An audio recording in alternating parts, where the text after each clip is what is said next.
The long June twilight faded into night.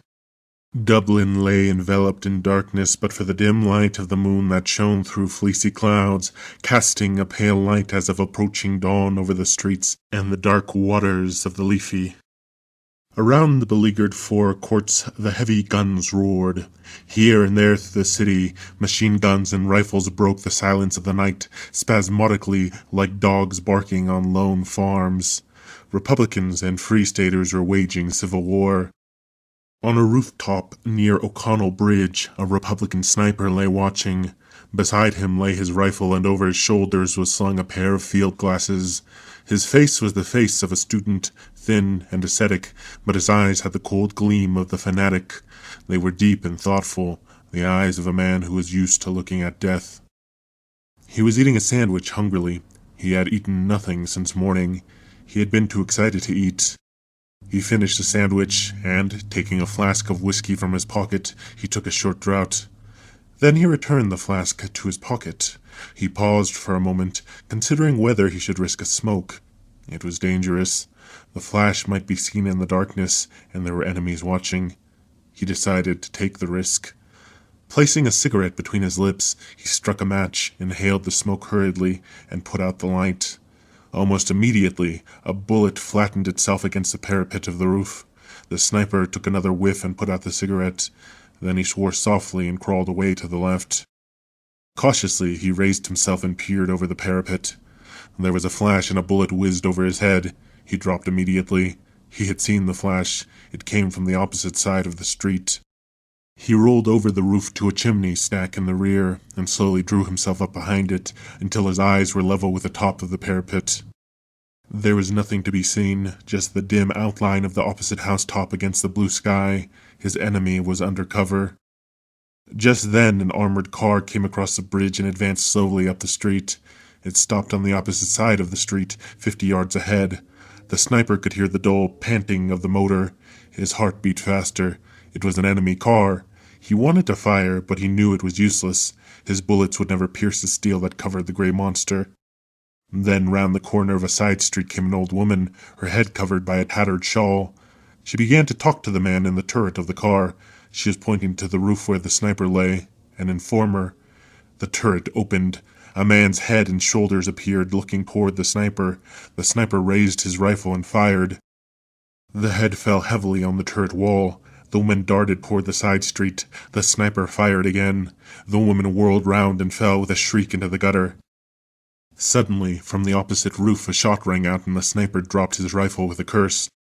The rifle clattered to the roof. The sniper thought the noise would wake the dead. He stooped to pick the rifle up. He couldn't lift it. His forearm was dead. "I'm hit," he muttered. Dropping flat onto the roof, he crawled back to the parapet. With his left hand he felt the injured right forearm. The blood was oozing through the sleeve of his coat. There was no pain, just a deadened sensation as if the arm had been cut off. Quickly he drew his knife from his pocket, opened it on the breastwork of the parapet, and ripped open the sleeve. There was a small hole where the bullet had entered. On the other side there was no hole. The bullet had lodged in the bone. It must have fractured it. He bent the arm below the wound. The arm bent back easily. He ground his teeth to overcome the pain. Then, taking out his field dressing, he ripped open the packet with his knife. He broke the neck of the iodine bottle and let the bitter fluid drip into the wound. A paroxysm of pain swept through him. He placed the cotton wadding over the wound and wrapped the dressing over it. He tied the ends with his teeth. Then he lay still against the parapet, and, closing his eyes, he made an effort of will to overcome the pain. In the street beneath all was still. The armored car had retired speedily over the bridge, with a machine gunner's head hanging lifeless over the turret. The woman's corpse lay still in the gutter. The sniper lay still for a long time, nursing his wounded arm and planning escape. Morning must not find him wounded on the roof. The enemy on the opposite roof covered his escape. He must kill that enemy, and he could not use his rifle. He had only a revolver to do it. Then he thought of a plan. Taking off his cap, he placed it over the muzzle of his rifle. Then he pushed the rifle slowly upward over the parapet until the cap was visible from the opposite side of the street. Almost immediately there was a report, and a bullet pierced the center of the cap. The sniper slanted the rifle forward. The cap clipped down into the street. Then, catching the rifle in the middle, the sniper dropped his left hand over the roof and let it hang, lifelessly. After a few moments, he let the rifle drop to the street. Then he sank to the roof, dragging his hand with him. Crawling quickly to his feet, he peered up at the corner of the roof. His ruse had succeeded. The other sniper, seeing the cap and the rifle fall, thought that he had killed his man. He was now standing before a row of chimney pots, looking across, with his head clearly silhouetted against the western sky. The Republican sniper smiled and lifted his revolver above the edge of the parapet. The distance was about 50 yards, a hard shot in the dim light, and his right arm was paining him like 1,000 devils. He took a steady aim. His hand trembled with eagerness. Pressing his lips together, he took a deep breath through his nostrils and fired. He was almost deafened with the report, and his arm shook with a recoil.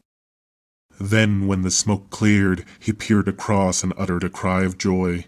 His enemy had been hit. He was reeling over the parapet in his death agony. He struggled to keep his feet, but he was slowly falling forward, as if in a dream. The rifle fell from his grasp, hit the parapet, fell over, bounded off the pole of a barber shop beneath, and then clattered on the pavement. Then the dying man on the roof crumpled up and fell forward. The body turned over and over in space and hit the ground with a dull thud. Then it lay still. The sniper looked at his enemy falling, and he shuddered. The lust of battle died in him. He became bitten by remorse. The sweat stood out in beads on his forehead. Weakened by his wound and the long summer day of fasting and watching on the roof, he revolted from the sight of the shattered mass of his dead enemy. His teeth chattered. He began to gibber to himself, cursing the war, cursing himself, cursing everybody. He looked at the smoking revolver in his hand, and with an oath he hurled it to the roof at his feet. The revolver went off with a concussion, and the bullet whizzed past the sniper's head. He was frightened back to his senses by the shock. His nerves steadied. The cloud of fear scattered from his mind, and he laughed. Taking the whiskey flask from his pocket, he emptied it at draught. He felt reckless under the influence of the spirit. He decided to leave the roof now and look for his company commander to report. Everywhere around was quiet. There was not much danger in going through the streets. He picked up his revolver and put it in his pocket. Then he crawled down through the skylight to the house underneath. When the sniper reached the laneway on the street level, he felt a sudden curiosity as to the identity of the enemy sniper whom he had killed. He decided that he was a good shot, whoever he was. He wondered, did he know him? Perhaps he had been in his own company before the split in the army. He decided to risk going over to have a look at him. He peered around the corner into O'Connell Street. In the upper part of the street there was heavy firing, but around here all was quiet. The sniper darted across the street. A machine gun tore up the ground around him with a hail of bullets, but he escaped. He threw himself face downward beside the corpse. The machine gun stopped. Then the sniper turned over the dead body and looked into his brother's face. The Sniper by Liam O'Flaherty.